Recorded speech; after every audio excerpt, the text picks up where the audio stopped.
Hulikam sa Taytay Rizal ang pagsabog ng LPG sa isang tindahan. Inoobserbahan sa ospital ang tatlong magkakaanak na nalapnos dahil sa insidente. Balita hatid ni Nico Wahe.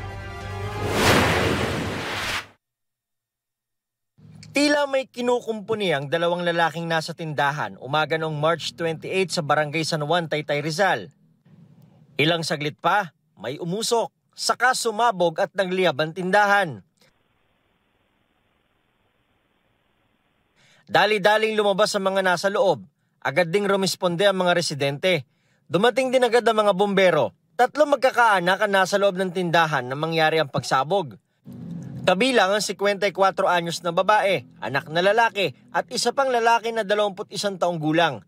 Kwento ng isa sa kaanak ng mga biktima, LPG na kabibili at ikinakabit ang sumabog. Yung maliit na tangke o yung tangke po ng gas na maliit, tas isasalpak nila yung burner. Hindi po nila alam kung may leak kasi talagang malakas yung yung lumabas na mga gas. May mga katabi pong na nagluluto din na mga buhay na yung apoy.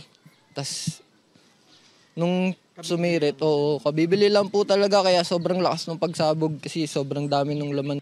May lapnos sa iba't ibang bahagi ng katawan ng tatlo. Patuloy silang inoobserbahan sa East Avenue Medical Center sa Quezon City. Hanggat hindi pa daw po nawawala yung pamamaga nila, hindi pa rin daw sila sure kung kailangan nila malagpasan yung stage na yun para maging masabing okay na sila. Kasi namamaga pa rin daw talaga yung mga organs nila. Patuloy na iniimbestigahan ng BFP Taytay ang insidente. Paalala nila na dapat maging maingat sa pagkabit ng tangke ng LPG. Siguraduhin po natin nakapatayin muna po lahat para masiguro po natin yung kaligtasan po natin. Pag nagkakabit po tayo, nagbabaklas po tayo ng ating mga LPG tank, siguraduhin nga po natin, katulad ng sinabi ko kanina, na walang magiging source po ng ignition. Sakali naman daw na sumabog na at nagliyab, may mga pwedeng gamitin para mapabilis ang pag-apula. Pwede po natin gumamit ng soft drinks.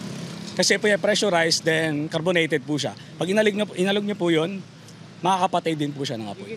Nang sumabog ang LPG sa tindahan at nagliyab, may nakaresponde agad na taga-BFP na nakatira sa lugar. Tubig na may halong dishwashing liquid daw ang ginamit nito. Ang purpose po na ibinablanket niya po, so tinatanggal niya po yung oxygen doon. Then since ayun po ay delikado po talaga, so mas maigi po na yun ang best way. Sa ngayon, humihingi ng tulong ang pamilya ng biktima para sa gastos sa ospital. Nico Wahe, nagbabalita para sa GMA Integrated News.